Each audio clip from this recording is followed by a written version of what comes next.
from our participants.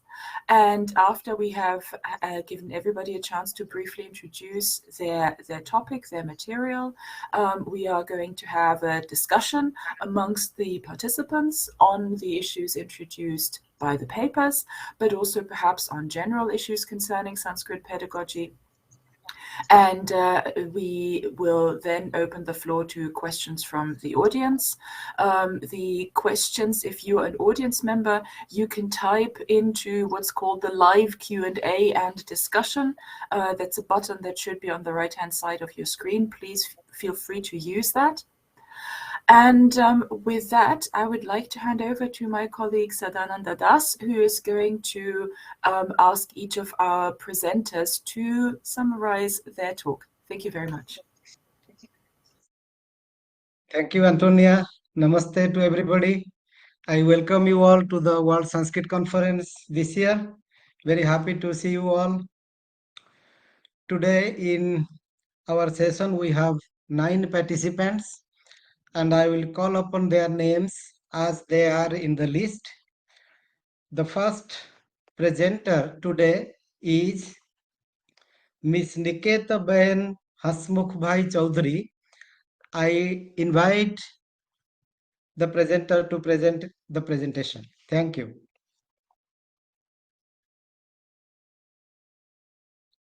Miss Niket Ben Hasmukh Bhai Chaudhary. Are you there? Antonia, can you hear me?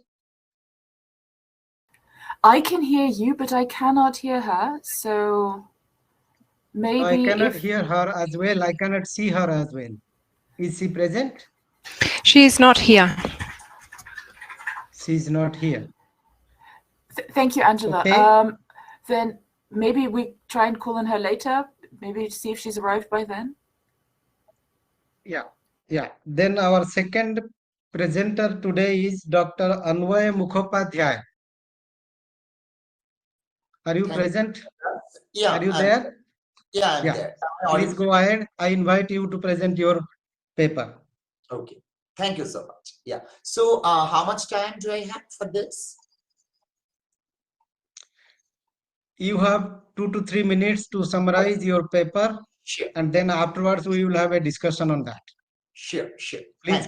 Please keep to the time. Thank you. Sure. Yeah.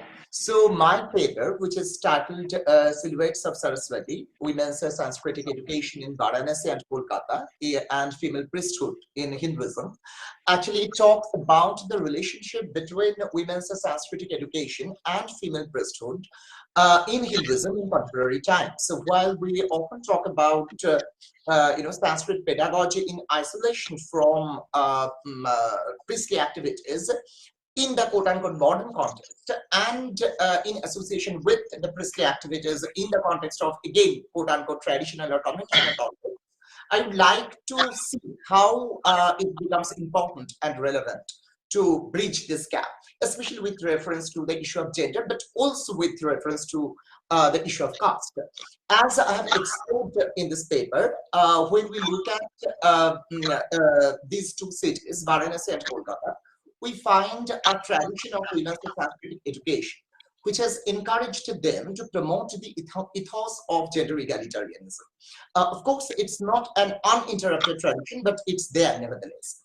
In Varanasi, the Panini Kanya Mahavidyalaya and the Ma Anandamayi Kanya Peeth offer Sanskritic education to girls and train them to officiate as priestesses in Hindu rituals. Both of these setups have a Gurukul-like system. In Kolkata, which has witnessed such significant initiatives of women's empowerment through Sanskritic education, as the Saradeshwari Ashram, which was initiated by Gaurima, who was in turn influenced by Sri Ramakrishna Paramahansa himself, and the Sarada Math, again named after Sarada Devi, the wife of Ramakrishna, we find an emergent trend of women's reclaiming and reframing of the Hindu traditions, especially the ritualistic traditions, by lending new meanings to the idioms of Sanskritic culture. For instance, Nandini Bhowmik, the priestess from Kolkata in contemporary times, who has opened an organization called Shubhamastu, which actually trains women to become priestesses in a very novel way. So she has officiated in Hindu marriage rituals in a unique and innovative way by championing gender equality and altering certain aspects of the Hindu marriage rituals without moving away from the core structures of the Sanskrit traditions of Hindu marriage rituals. Nandini Bhowmik, for instance, talks about the importance of doing away with the system of Kanyadan, giving away the daughter, because it is seen as regressive by many women today. On the other hand, she includes the vernaculars in the vernaculars as well as Sanskrit, so as to make this interritualistic process multilingual. And what is interesting in this context is that so recently in 2021, she has officiated as a priestess in a community Durga Puja in Kolkata, which was a very unique event, and it was widely covered by the media.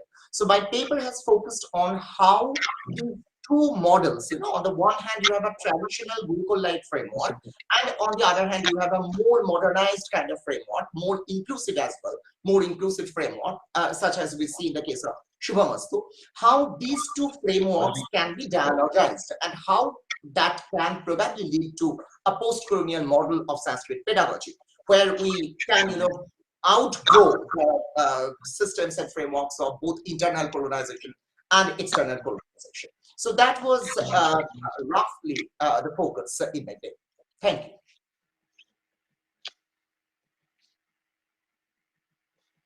Thank you very much to keep to the time.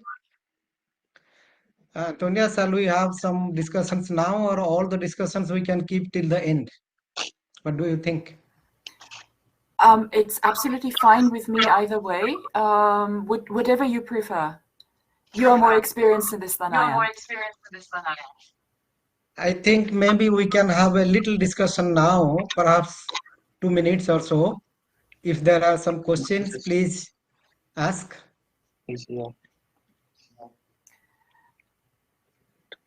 I'm just looking at the questions in the chat. McComas is saying, dear friends, I would love to listen to this session, but I'm totally exhausted. I have done 13 hours of sessions today. Thanks to Sadananda and Antonia for the good work. So, McComas, many, many thanks. 13 hours sounds like quite a lot. So we very, very much appreciate you dropping by. Thank you. So if nobody is asking, then I have a quick question.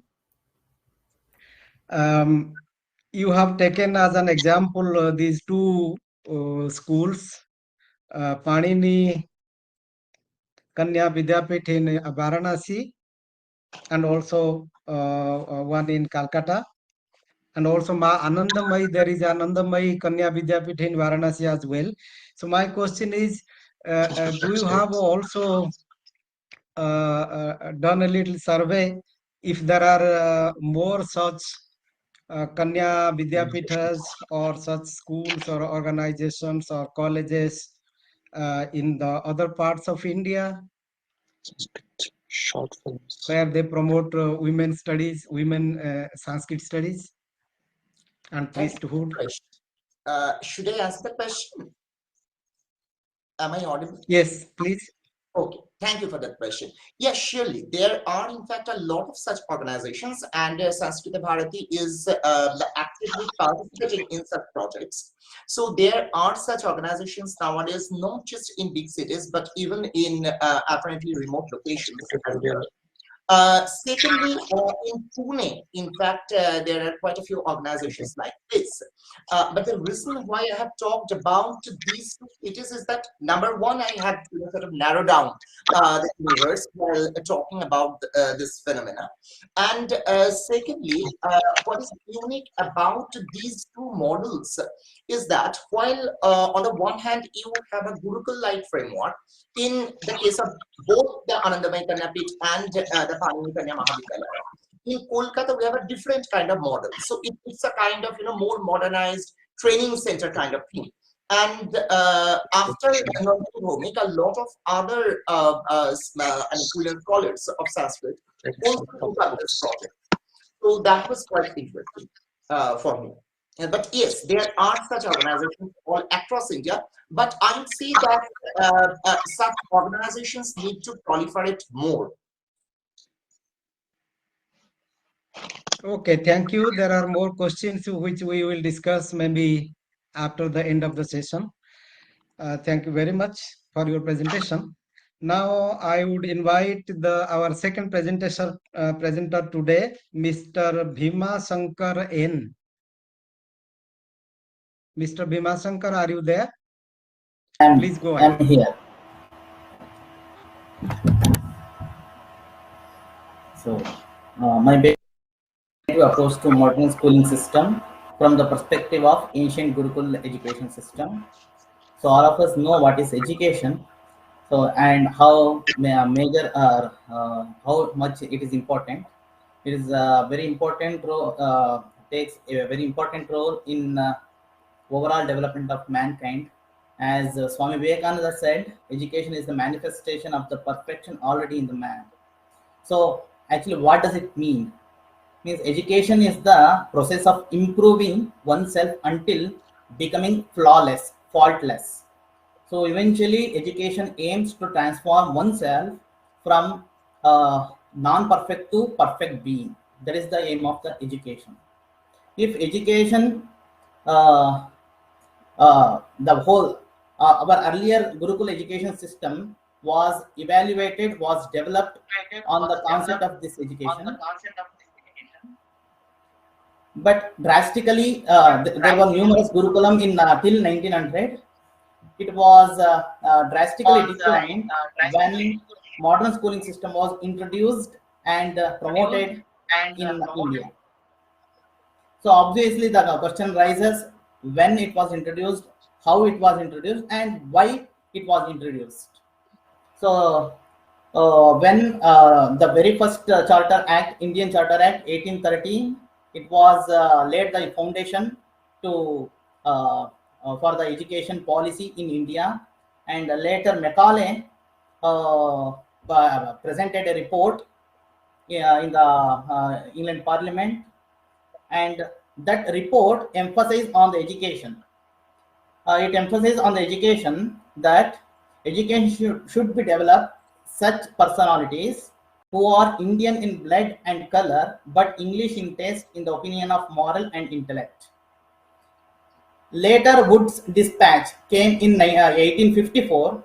It emphasized the report of Macaulay's, and then that introduced in large scale in the 1854. How it was started in India. Then why? In the statement we have seen that English in the taste, in the opinion of moral and intellect. It says why it was introduced. So Britishers were handful of numbers who wanted to rule entire India.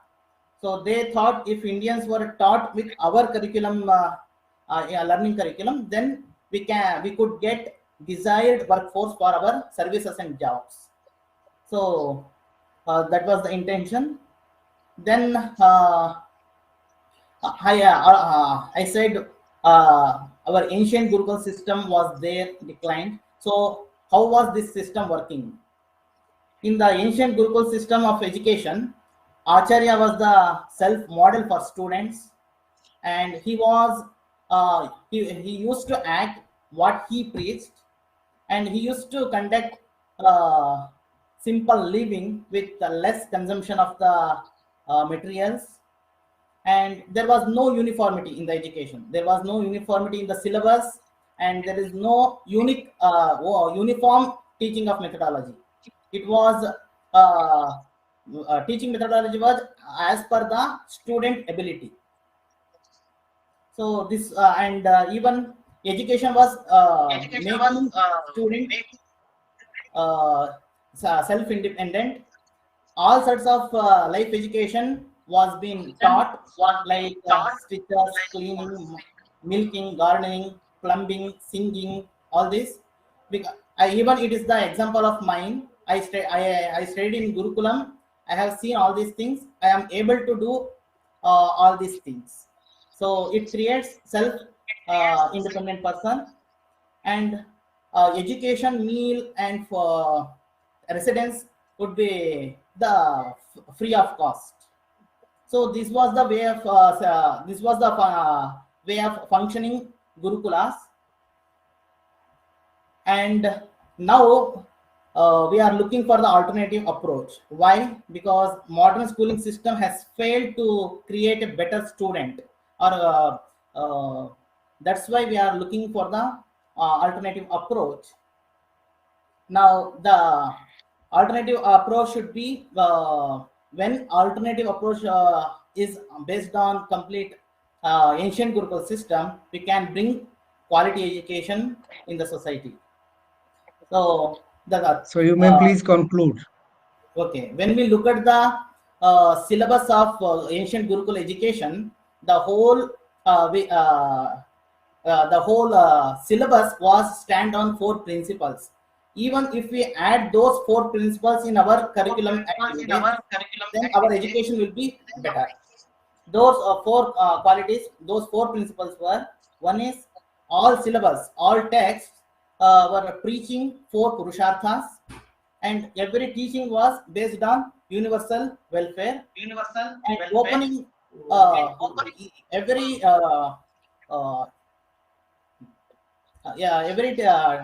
teaching was opening remark which on the welfare of the society, or welfare of the society, or ethics or morals.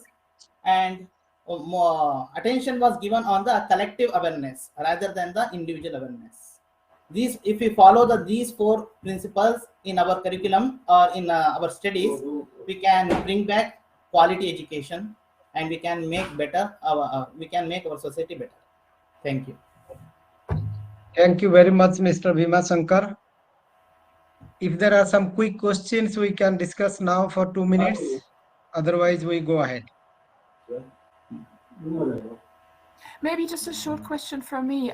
Thank you very much for your presentation. Yes, I was wondering, some of the skills that you mentioned in your paper that would traditionally have been taught seem mostly relevant for people from a small town or more rural environment, so milking, farming, and so on.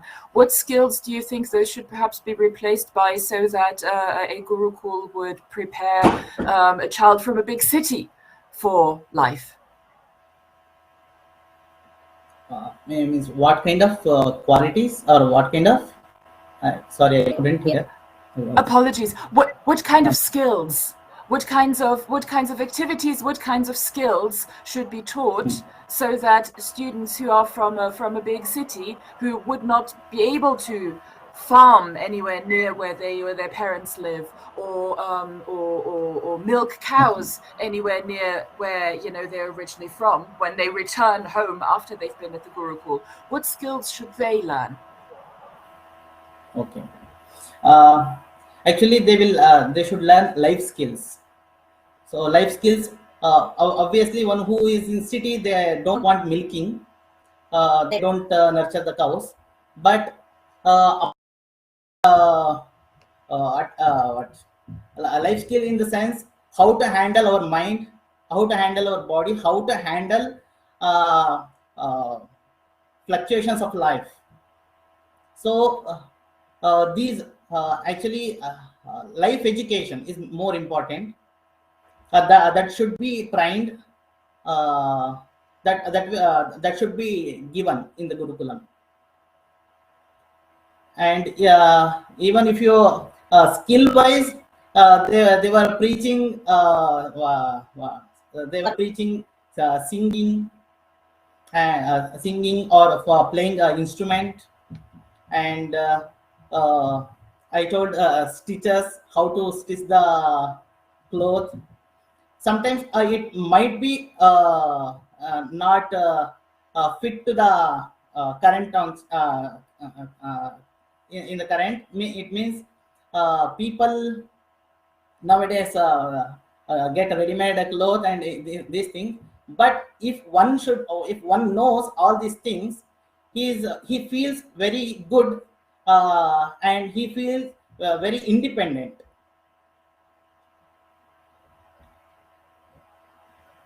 Thank you very much. Thank you, Antonia. Thank you, Mr. Vimasankar. Then we go to our next presenter today, Dr. Asutosh Parikh from Samrat Prithviraj Chauhan Government College, Ajmer, Rajasthan. He is going to present. The title is in Sanskrit, Adhunatana Yuge Samskrita Bhasha Shikshane Antarjaliya Navacharaha Vartamana Sthitihi Samasyaha Bhavishyam Cha.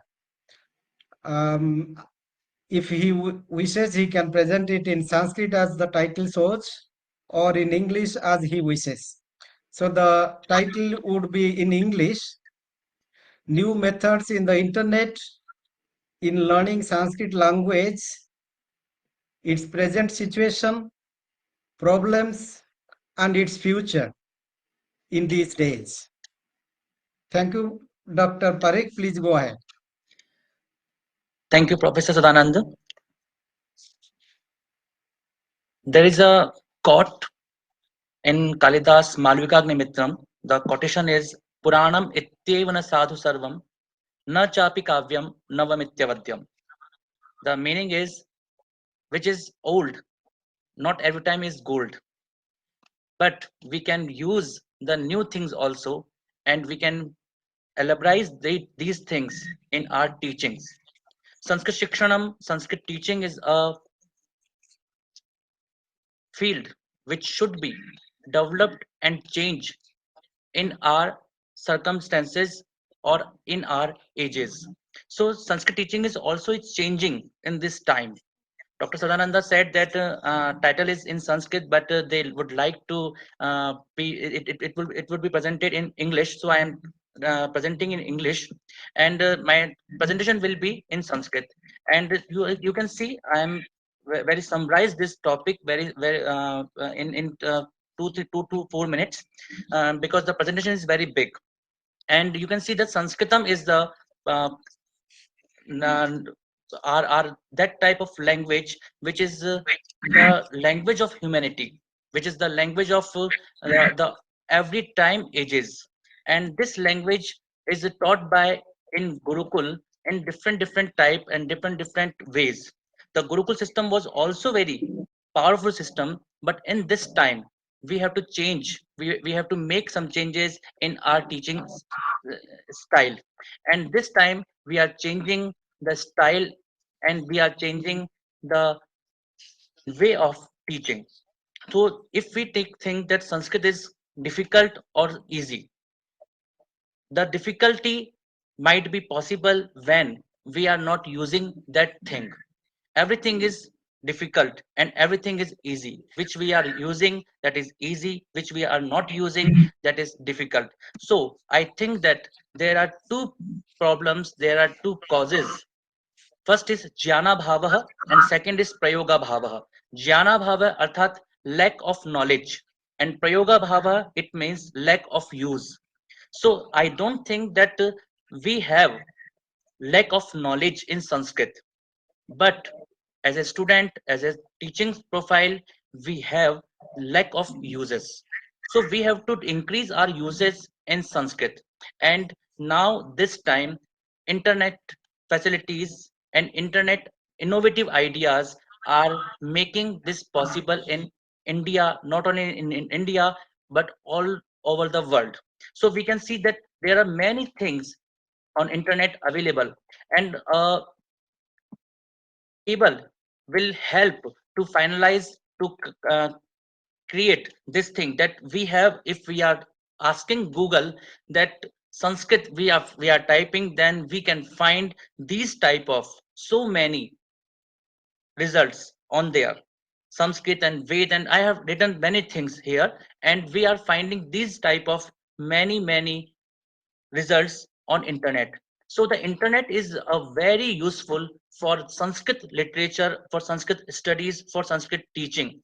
We have many websites which increasing the Sanskrit, and we have many audio visual tutorial, because people says that in Sanskrit we don't found the audio visual tutorials instruments, but we have many things, and we can see that here we are connecting with many type of different innovative ideas. We are finding Sanskrit websites, we are finding Sanskrit short films, we are finding Sanskrit films, many type of films. Abhijan Shakuntalam, the film released just before some time ago, and we are finding many films, many pictures, many short films on internet easily available, and there are many teaching tools are also available on internet.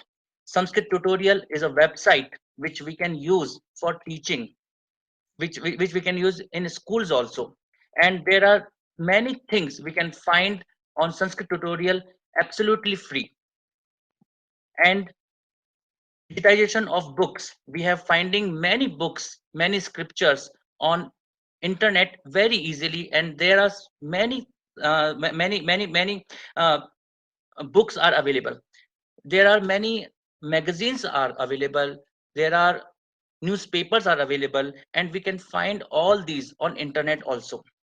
We can subscribe these things very easily, and we can get these things in hard copy to our home, and we can read all these material on internet also. Sanskrit applications are there, are so many Sanskrit applications are available on internet, on Google Play Store, and we can download these applications also in our teaching. We can use all these applications in our teaching also.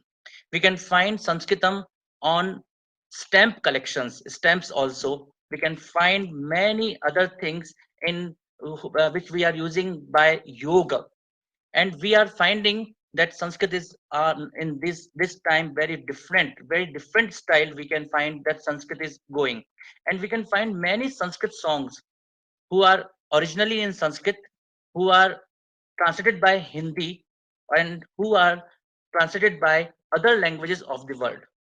And we are finding that many Sanskrit programs are released and telecasted by many channels. And Sanskrit is also being used in advertisement also. So we can find that Sanskrit is using Sanskrit, we are using Sanskrit in internet in a wide area.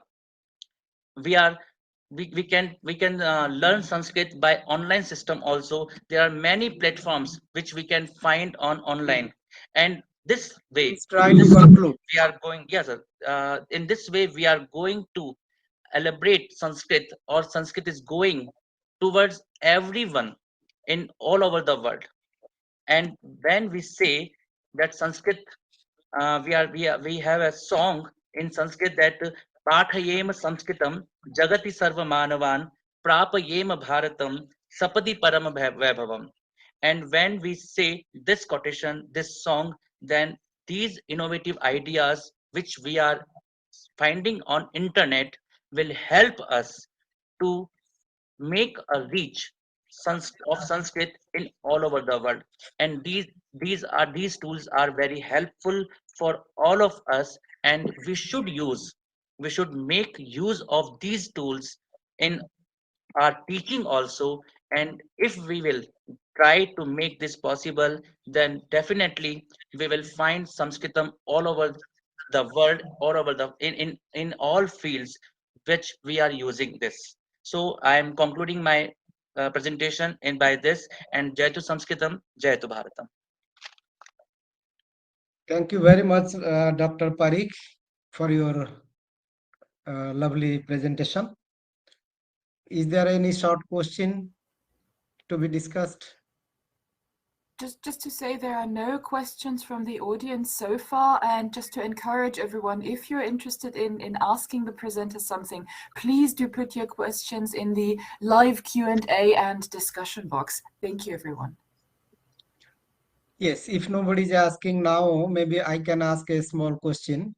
Dr. Parikh, you mentioned internet is full of materials in Sanskrit.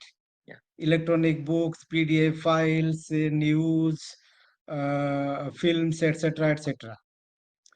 But is there any criteria how to select, how to know which is a good material, which is authentic, which is not? There are a lot of rubbish also found in the internet. So the point is how to select, how to know what is good or what is bad, what is to be accepted, what is to be rejected. Do you have any idea how to choose? Sir, I think you are very great professor, sir. But I think Vivek is the word which we can use for this, and Vivek is required everywhere, because if we can't use and we can't make of use the good things for our life, then we have many problems. We have to face many problems in our life, because the internet is also that type of, because in life we have to select good way for us, and in internet also we have to select good ways and good things for us. So in internet also we have to be selective, we have to be a vivek buddhi sampanna, and if we will be that, then we will find what is good, what is not good. And internet is also one more thing which will not be used, that will automatically will go down, and it will not connect, it will not come towards us. So if we are not using good things on internet, then it will help Google to make good things upper side. And it is this is possible. I think this is possible, we can try to make this, and we have to work on internet so much, then because it will help to make good material on upper side. Just I have one question, just sir. Yes, sir. Please go ahead, Professor Neopane. Yeah, just I have one question, because there are many things in internet, just a friend mentioned, but I want to know that what is the solution of this problem, because these all materials, all things for those who know the Sanskrit actually, but those who cannot read or cannot understand Sanskrit, how they can use these materials? Could you think something about it? No, sir, material is also in every languages. We can't say that all material in only in Sanskrit, because we are finding translations also there, and we are finding in many languages we can find Sanskrit material in those languages. So if they know other languages also, they can try to make out this possible. And there are many tutorials also, Sanskrit Sambhashan classes also there, and many tutorials are also there. If somebody want to learn Sanskrit, then it is also possible. Possible, because I think everyone might not come to a guru, but guru can reach this time to everywhere. So internet is the useful in this way, but we have to make it possible that we try that our material should be more proper, more good, better. In that way, then it will be useful for everyone, and we can try, we can work for this also. For this, there are Rashtriya Sanskrit Sansthanam, there is Sanskrit Bharati, there is Lok Bhasha Prachar Samiti, there is Sanskrit Promotion Foundation. They are trying very well in this area, and other universities also can try to make it possible for everyone, for everything and every style, and it will be helpful for readers and lovers of Sanskrit. I think so. I have, Thank you. yeah, with your permission, Sadanand ji, may I ask a question? I think let's keep it till the end. Okay. Let's Okay. go to the next presenter, and all Yeah. the discussions we can have also at the end of the session. We will Yeah, have sure. plenty of time, I suppose. The Sure. question Thank you will be very much. elaborate my knowledge also, sir. Definitely my knowledge will be elaborated by these questions also, and I will wait for questions. Thank you, sir. Thank you. Yes, thank you, Yeah. thank you. Okay. Thank you. Our next presenter is Mr. Vishwanand Putia from the Department of Sanskrit, Mahatma Gandhi Institute. The title of his paper is Cognitive Development Through Storytelling with Special Reference to Panchatantra Mitra Veda. Please go ahead, Yes. Mr. Putia. Yes. Thank you, Sadananji. Thank you very much. Namo Namaha Sarvebhya. First of all, I would like to thank and congratulate all the organizers, coordinators, and participants of this World Sanskrit Conference. Indeed, it was a great pleasure listening to the previous paper presenters. Their research papers were really very enriching and fruitful. Well, the title of my research paper is, as Sadananji just mentioned, Cognitive Development Through Storytelling with special reference to Panchatantra Mitra Bhed. It is an undeniable fact that storytelling encourages active participation, mostly among young learners. Through storytelling, many life experiences are easily conveyed to them. It is indeed a unique and effective way for cognitive development.